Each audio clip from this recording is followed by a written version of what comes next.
नमस्कार मंडळी, healthy food कट्ट्यावर सगळ्यांचं खूप स्वागत। गुढीपाडवा जवळ आलाय आणि त्याच्यासाठी एक मस्त रेसिपी मी तुम्हाला दाखवणार आहे। आपल्याकडे गुढीपाडव्याला श्रीखंड करायची पद्धत आहे बऱ्याच घरांमधून आणि आपण सहसा सणांना पारंपरिक पदार्थ करत असतो। तर श्रीखंडाचे याच्या आधी पण मी 3 ते 4 व्हिडिओ अपलोड केलेले आहेत आपल्या चॅनलवर, ते पण तुम्ही बघा। आज मी श्रीखंडाची आणखीन थोडीशी वेगळी रेसिपी तुम्हाला दाखवणार आहे आणि त्याच्यासाठी मी 2 लिटर दूध घेतलं होतं आणि त्याचा असा मस्त चक्का करून घेतलेला आहे। घट्ट चक्का झाला पाहिजे कारण आज आपण करणार आहे फ्रूट खंड। हे बघा किती मस्त चक्का झालेला आहे आणि हा असा चक्का घट्ट होण्यासाठी काय काय करायचं ते मी माझ्या श्रीखंडाच्या पहिल्या व्हिडिओमध्ये सांगितलेलं आहे। त्या सगळ्या श्रीखंडाच्या व्हिडिओच्या लिंक मी खाली देईन तुम्हाला दिसत असेल। अगदी छान असं घट्टच्या घट्ट चक्का झालेला आहे हा।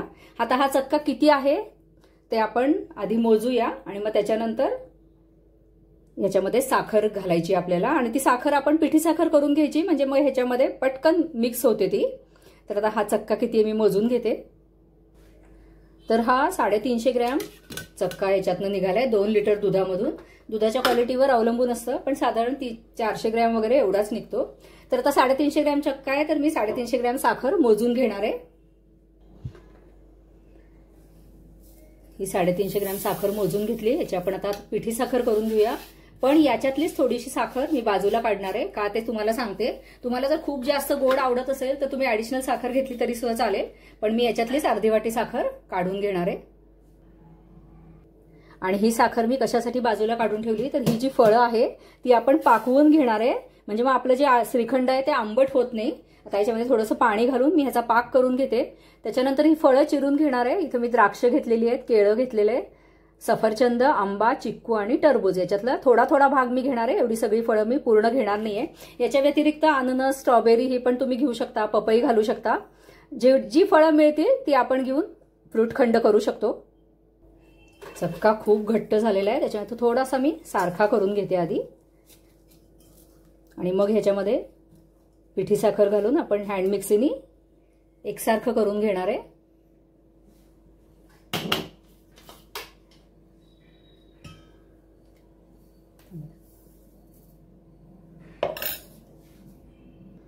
कोल्हापूरला ही फ्रूट खंडाची रेसिपी आम्ही पहिल्यांदा खाल्ली होती, तर तेव्हापासून घरात सगळ्यांना खूप आवडलं होतं। तेव्हापासून मी घरी पण करते आणि घरी तर खूप छान स्वस्तामध्ये आणि छान चांगल्या क्वालिटीची फळं घेऊन आपण हे फ्रूट खंड करू शकतो। त्याच्यामुळे या पाडव्याला तुम्ही पण हे फ्रूट खंड नक्की करून बघा। आता हे मी हँड मिक्सीने एकत्र करून घेते।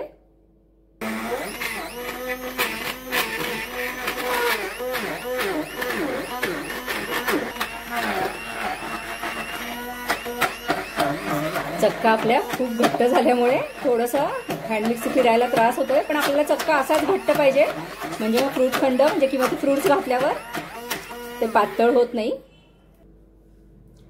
मी चिक्कू सालासकट घालणार आहे। तुम्हाला जर सालं काढून घालायची असेल तर सालं काढून घातली तरी सुद्धा चालेल।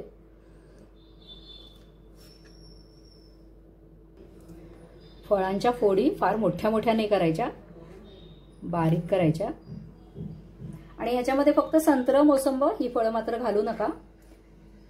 अननस घालू शकता, कसा घालायचा ते मी व्हिडिओमध्ये पण सांगितलंय, अननसाचं श्रीखंड केलंय तेव्हा। त्याच्यानंतर याच्यात घालायचं असेल तर ते पण काय करायचं ते मी सांगते तुम्हाला। एकीकडे मी साखरेमध्ये पाणी घालून ठेवलंय, त्याचा मी पाक करून घेणार आहे। मी आधी सांगितलं तसं तुम्हाला जर साल काढायचं असेल सफरचंदाचं तर तुम्ही काढू शकता।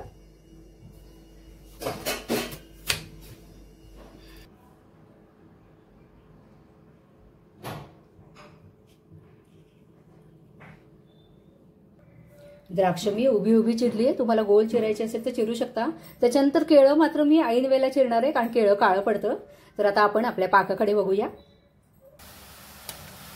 या साखरेचा आपल्याला पाक करून घ्यायचा आहे, एकतारी वगैरे नाही, फक्त साखर विरघळली एवढा बास आहे।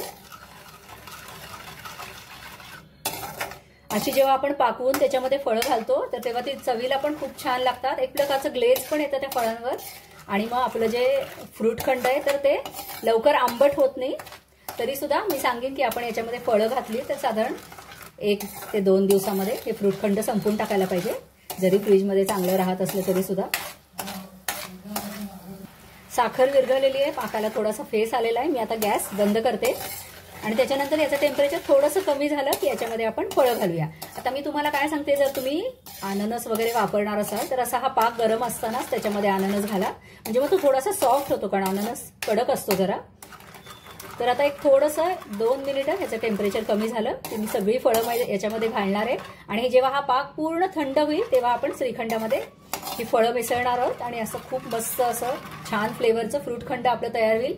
त्याच्यानंतर तुम्हाला जर याच्यात जर ड्रायफ्रुट्स घालायचे असतील तर तुम्ही घालू शकता, पण मला असं वाटतं फळं घातल्यावर त्याच्याबरोबर ड्रायफ्रुट्स घालणं मला तरी आवडत नाही. त्यानंतर कुणाला आवडत असेल तर केशर, जायफळ, वेलदोडा पण तुम्ही घालायला हरकत नाही, पण फळांचा जो नैसर्गिक स्वाद असतो तो याच्यामध्ये खूप छान लागतो. ह्या बाकीच्या कुठल्याही फ्लेवरची गरज पडत नाही. निदान मला तरी आवडत नाही, पण तुम्हाला आवडत असेल तर तुम्ही घालू शकता. घालायचं असेल तर जेव्हा आपण चक्क्यामध्ये पिठी साखर मिसळतो ना, तर त्याच वेळेला घालायचं, म्हणजे मग ते छान मिळून येतं. केशर घालायचं असेल तर ते थोड्याशा गरम दुधामध्ये 1 तासभर केशर घालून ठेवायचं, म्हणजे त्याचा रंग छान खुलून येतो. तर आता हे गार झाल्यावर आपण पुढची प्रोसेस बघूया. केळं पण आपण चिरून घेऊया. पाक थोडासा पाकाचं टेम्परेचर कमी झालंय. आता ही फळं सगळी मी याच्यात घालणार आहे. याच्यातली थोडी थोडी फळं गार्निशिंगला ठेवू आणि बाकीची सगळी फळं याच्यामध्ये घालूया. आता ह्याच्यामध्ये ही पाकामध्ये फळं अशीच ठेवायची आहे. पाक थोडासा कोमट आहे. आता हा पाक पूर्ण गार होईपर्यंत ही फळं आपल्याला अशीच ठेवायची, म्हणजे मग ही फळं छान पाकवली जातील, याच्यावर छान साखरेचं कोटिंग चढेल आणि मग आपलं जे फ्रूटखंड आहे ते खूप मस्त लागेल चवीला. अजिबात आंबट लागणार नाही. फळांचा जो एक थोडासा नैसर्गिक आंबटपणा प्रत्येक फळामध्ये असतो, त्याच्यामुळे काय होतं, कुणी कुणी फळं तशीच घालतं, पण तशीच फळं घातली की ते फ्रूटखंड चवीला एवढंसं चांगलं लागत नाही आणि मग ती जी फळं आहे त्याच्यात आंबट लागतात ती. तर आता हे गार झाल्यावर त्याच्या फळं आपण चक्क्यामध्ये मिसळणार आहे. आता ही जी फळं आहेत आपण पाकात हे केली होती ती सगळी पूर्ण गार झालेली आहे. आता ही आपल्याला या श्रीखंडामध्ये मिसळायची आहे.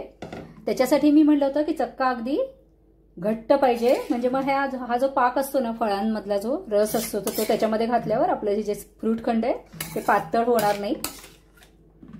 आणि साधारण चक्का जेवढा आहे तर तेवढी फळं याच्यामध्ये घालायची, म्हणजे आपण फ्रूटखंड म्हणतोय तर फ्रूट्सचं प्रमाण त्याच्यामध्ये बरोबरीने असलं पाहिजे. अर्थात तुम्ही थोडंफार कमी जास्त करू शकता. आणि मी जसं आधी सांगितलं तसं तुम्ही केशर, जायफळ, वेलदोडा, फ्रूट्स किंवा ड्रायफ्रुट्स घालू शकता.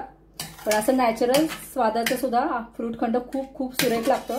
या सगळ्या फळांचा असा मस्त वास येतोय अगदी. आता हे आपण मिक्स करून घेऊया.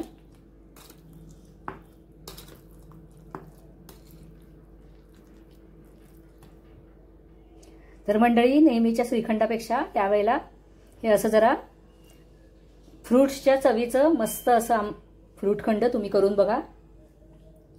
येत्या पाडव्याच्या तुम्हाला सगळ्यांना खूप शुभेच्छा. कुणी जर ही रेसिपी करून बघितली, तुम्हाला सगळ्यांना आवडली तर मला कमेंट करून सांगायला विसरू नका.